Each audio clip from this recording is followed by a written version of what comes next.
This is Michael Orrell of MobileBurn.com, and today I have with me the 2009 edition of the T-Mobile Sidekick LX.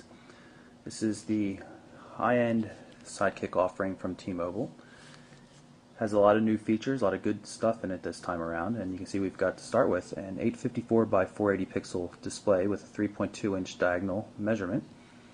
We've got an 3.2 megapixel autofocus camera with LED flash, GPS built in, 3.5mm headphone jack and regular volume controls right here, power switch, mini USB for charging, and data. Just like on other Sidekick devices for the last couple of years, we've got both a D-pad and a trackball for navigation, which is pretty nice. Up on the top of the device we have two shoulder buttons. This one here doubles as the camera shutter button, so it's two-stage. You can press it in partially to get focus and the rest of the way to take the picture, and just a regular button here. On the four corners of the device are different controls. This one brings up the menu, this one brings up the home screen, this is OK, and this is cancel. Now, of course, what Sidekick would be complete without flip-up display and a full QWERTY keyboard? Of course, we have such on this device. The thing is, though, on this keyboard, the keys are a little bit shallow, and this is in order to make the device thinner overall, but it also has this strange font that we've seen before. I really just dislike it. I think it makes it hard to read the characters. I'm not sure what they're trying to accomplish with this. You know, when you're reading it casually, it's obvious what the letters are, but when you're scanning quickly, it's just a little hard to pick up on. It just makes the keyboard much more difficult to use than it would need to be otherwise, because otherwise it has a pretty good feel in spite of the fact that it's really just raised rubber bumps on a rubber sheet.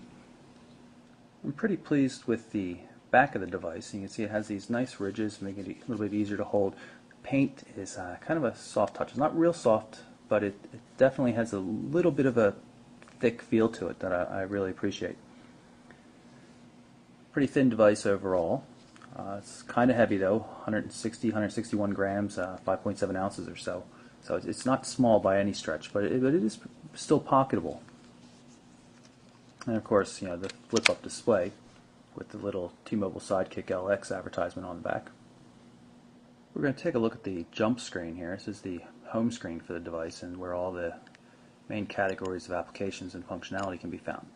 Now you notice when I use the trackball here, it moves up and down a single option. By default, the D-pad is set to move in terms of pages, so you can scroll up and down large numbers of items. This also works in other applications. You can switch the D-pad around though, configure it so as it works the same as the trackball. I'm going to show you a couple different themes on the device, and while we're doing that, we're going to show you how the menu system works. I'm going to hit the menu button up here in the upper left-hand corner of the device.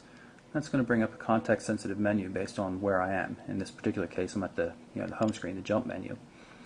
You can see there's a themes item right here, and if I move to the right on the D-pad or the trackball, it's going to open up a sub-menu.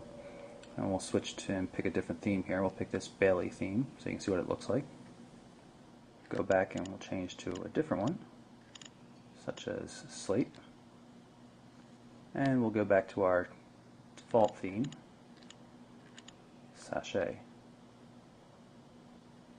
Now when you're inside a menu, we'll bring it up again, you can always hit this button here, the cancel button, just to back out of whatever you're doing. While this does happen to be T-Mobile's first 3G Sidekick, 3G signal in our area is kind of spotty, so sometimes you may see that we're on a regular data connection, sometimes you may see the 3G connection like it just popped up right this moment. I'm going to pull up the web browser and I've got Yahoo Finance running, and certain sites look pretty good on the Sidekick's web browser. You can use the D-pad to control zooming. Sometimes a little slow, but in general it works pretty well. Switch to a different site, go into bookmarks here. See a lot of pre-done bookmarks. I'm going to pull up the Mobile Burn site. We've got the Mobile Burn website loaded now, and you can see that there are some real problems here. We're going to zoom out, make it a little bit easier to see, but you can see a lot of things have gone wrong with the rendering. This is worse than most other real HTML web browsers we've seen recently. We've got the mobile version of the YouTube site pulled up right now. The videos don't work on the full desktop version, so you have to use this mobile version. And as such, the videos work through a streaming connection, which of course requires a little bit of buffering.